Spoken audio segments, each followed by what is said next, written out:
Let's face the truth, relationships today are breaking faster than they're building.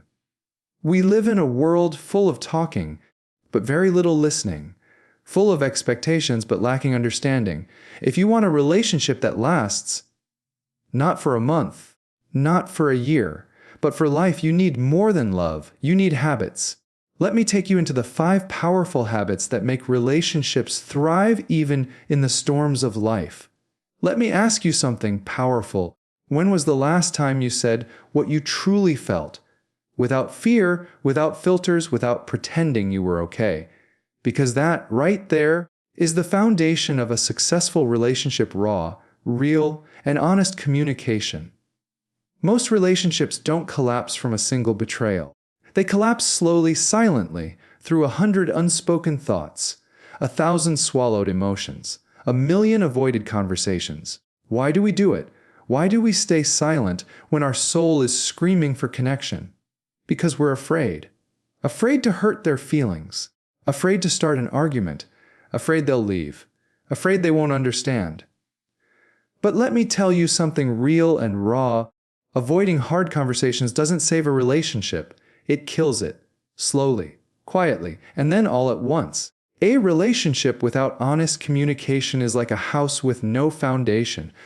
It might look beautiful on the outside, but one strong storm, and it crumbles. You see, communication isn't just talking. It's expressing what's inside you, even when your voice shakes, even when it's uncomfortable, even when you don't know how they'll react. Because love without honesty is like a song with no melody. It might have rhythm, but it lacks soul. Here's the secret successful couples know: silence builds walls, words build bridges. But it's not just about talking. It's about how you talk.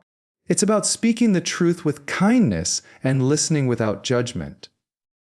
When your partner comes to you with pain, do you defend yourself? Or do you try to understand? When they express confusion or fear, do you dismiss it? Or do you make space for their vulnerability? True communication means creating a safe space where your partner can say, "I'm hurting. I'm afraid. I need you," and not be met with judgment, but with love. And guess what? That space starts with you. When you speak honestly, you give your partner permission to be honest too. When you open up, you teach them that it's okay to open up too. That's when the real magic happens, not in perfection, but in authentic connection. Let me give you an example. A man once said, "I never told her I felt neglected. I just got colder and colder. And one day, we were strangers." Not because they didn't love each other, but because they stopped talking. Your relationship is either growing closer or drifting apart, and the difference is communication. So I challenge you today: have the uncomfortable conversation. Say what's in your heart. Don't wait until you're angry. Don't wait until it's too late. Speak with courage. Listen with compassion. Say, "I feel disconnected. Can we talk? I need you to understand how that made me feel. I love you, but I need this from you." Because when both people feel seen, heard, and valued, everything changes. Trust deepens. Love strengthens. And even the hardest moments become a bridge to deeper intimacy. So stop avoiding the truth. Stop masking your pain with silence. Stop expecting your partner to read your mind. Say it with love, with clarity, with respect. Because nothing strengthens a relationship more than two people who are brave enough to tell the truth and kind enough to listen. That's not just communication. That's connection. And connection is everything. Let's talk about one of the most silent killers of relationships: ego. Not cheating, not lying, not distance, but ego, pride that whispers, "I don't need to apologize." Arrogance that says, "I'm right." And that's all that matters. That subtle poison that convinces you to win the fight and lose the person. Let me be blunt. You can either protect your ego or protect your relationship. You can't do both. In every disagreement, you face a choice. Do I escalate this to prove I'm right? Or do I pause, breathe, and work toward peace? You see, love isn't tested when things are easy. It's tested in the heat of conflict. It's tested when your partner says something that hits a nerve. It's tested when you feel misunderstood, unseen, or hurt. And in that moment, your ego will rise like a storm.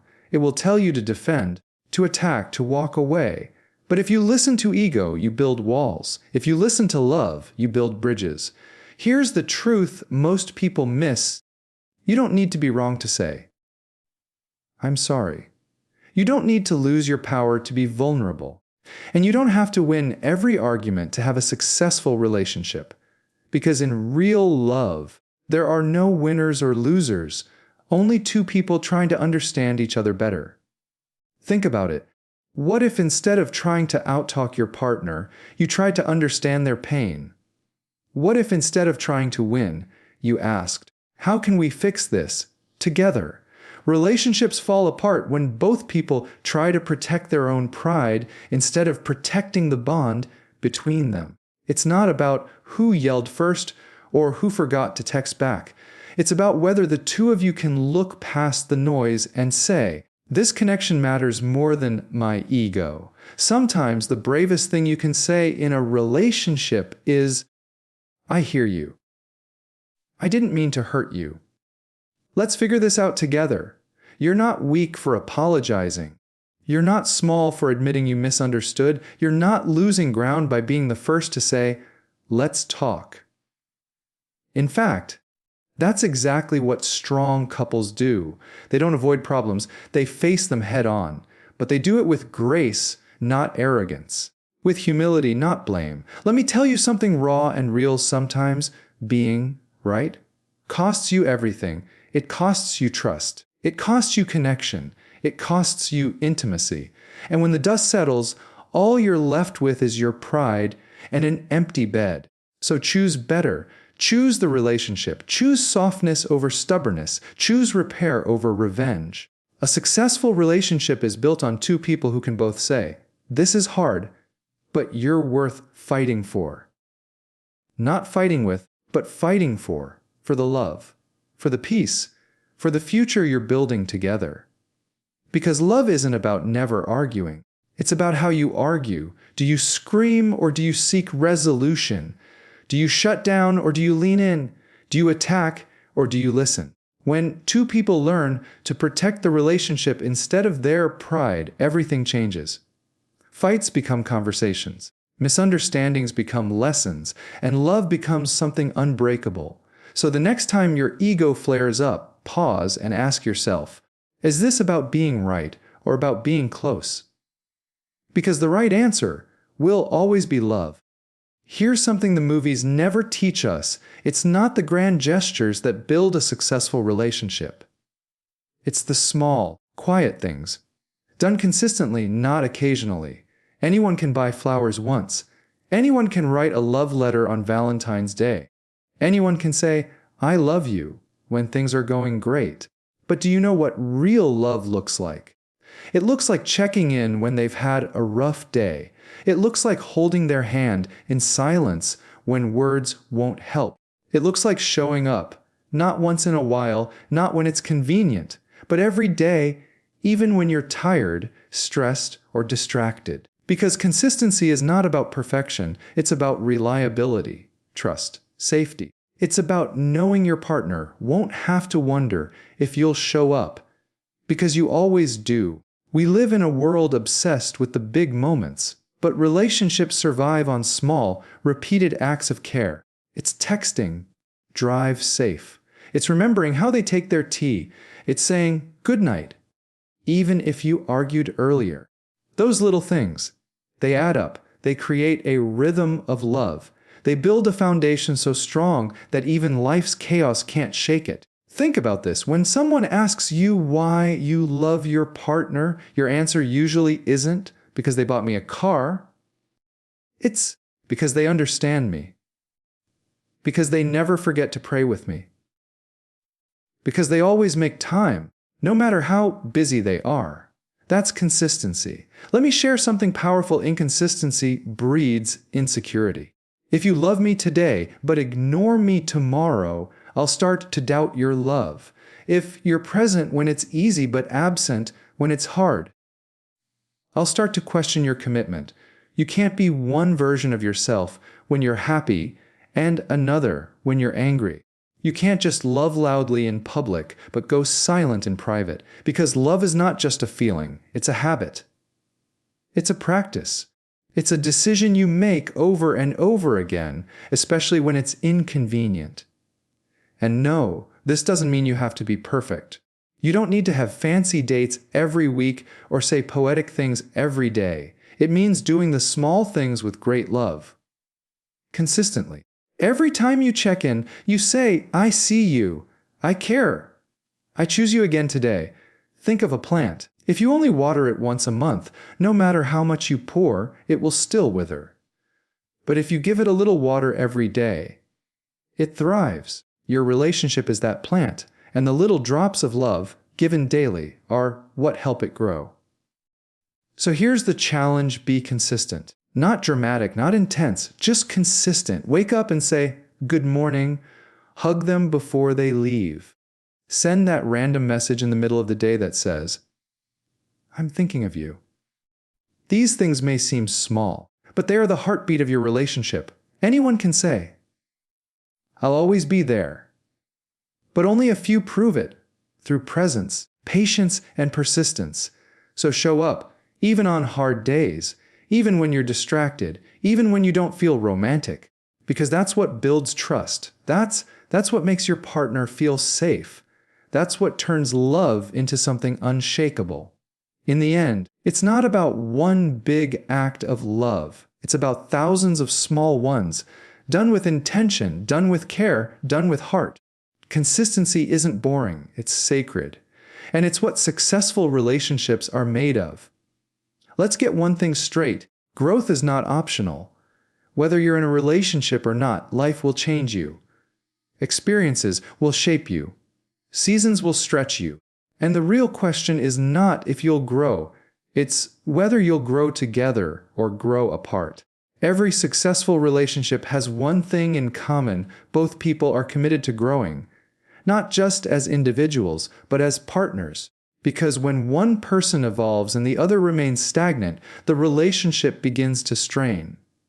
Not because of hatred, but because of disconnection.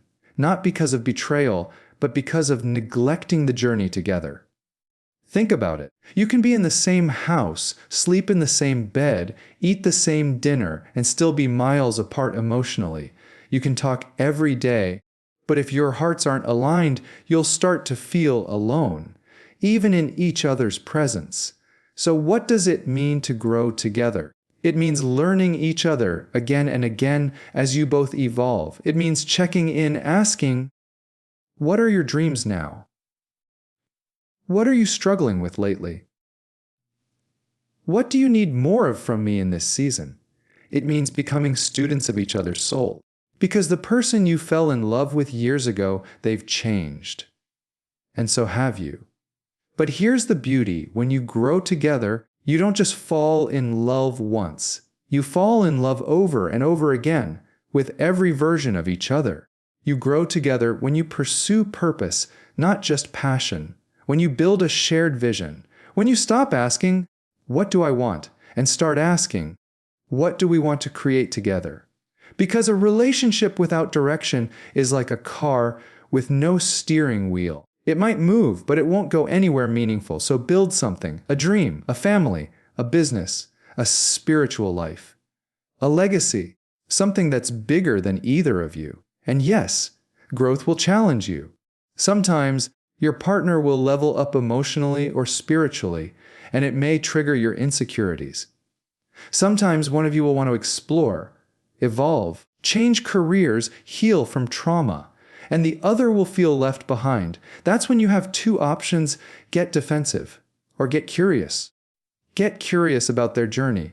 Be a supporter, not a competitor. Say, I'm proud of who you're becoming, and I want to be part of that. Because when one partner grows, it doesn't mean the other has to shrink. It means there's an opportunity to rise together, do things that expand your minds and hearts as a team, read together, pray together, travel, talk about your past, your pain, your purpose. Attend seminars, volunteer, learn a skill, start a project. Keep surprising each other with new sides of yourselves. Don't become strangers living under the same roof. Become partners in evolution. The happiest couples are not the ones who avoid conflict. They're the ones who keep growing through it. They don't get comfortable, they get curious. They don't resist change, they lean into it. So ask yourself, are we still dreaming together? Are we still learning each other? Are we still choosing to grow side by side? Because if your relationship isn't growing, it's shrinking. And you don't want to wake up years from now next to someone who no longer knows your heart. Because neither of you took the time to grow together. Grow together or grow apart. That's the choice. And if you choose growth together, you don't just build a relationship, you build a future. Let me give it to you straight. You can't build a meaningful relationship on leftovers, leftover time, leftover energy, leftover attention.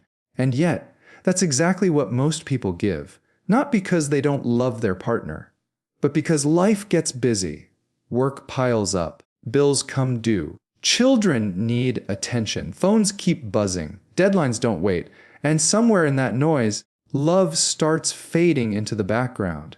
Not because it's broken, but because it's been forgotten. But hear this loud and clear. Love doesn't survive on convenience. It survives on intention. And if you're not making time for your partner, you're sending a silent message. You're not my priority. People say, I'm just too busy. But the truth is this, you make time for what truly matters to you. You don't forget to eat. You don't forget to check your phone. You don't forget to meet deadlines. Why? Because they matter. So ask yourself, does your relationship matter that much? Because if it does, it needs time, not once a year, not just on anniversaries or holidays, but daily, intentionally, even if it's just for 10 minutes. You don't need a fancy date night every week. You don't need to escape to the mountains or the beach. You just need presence. Presence without distractions. Presence that says, right now I'm all yours. Sit down together. Turn the phones off. Look into each other's eyes. Ask questions that matter. How's your heart today? What's been on your mind lately? What can I do to love you better this week? When you make time, you give your partner something priceless, your full self. Not the distracted version. Not the busy version, but the present version. And let me tell you something powerful. It's in those small windows of undivided time that intimacy is built. Not just physical intimacy, emotional intimacy, spiritual intimacy, the kind of bond that doesn't break in storms. Because when people feel seen, heard, and valued, they don't wander. They don't withdraw. They grow deeper in love. Not because everything is perfect, but because someone made time even when it wasn't easy. So stop waiting for life to slow down. It won't. There will always be work, always be stress, always be just one more thing. But love needs oxygen, and that oxygen is time. Here's the truth. You can lose your relationship while still living together. You can wake up next to someone who feels like a stranger because weeks or months went by where you were physically present, but emotionally absent. Don't let that be your story. Don't let busy become your excuse. Because the moments you don't make today, you'll wish you had made when it's too late. Be intentional. Block out time, even if it's small. A walk around the block, a coffee before work, a talk before bed, a moment of prayer together. Because those moments, they're not small, they're everything. Love isn't about how much time you have. It's about how much of you give during the time you make. So here's the challenge. Look at your schedule, not just your heart. If love matters, prove it. Make time every day, no matter what. Because at the end of your life, it won't be the meetings or the deadlines you'll remember. It'll be the moments of connection, the laughter, the conversations, the shared silence, the time you gave to love. So give it now, before someday turns into never.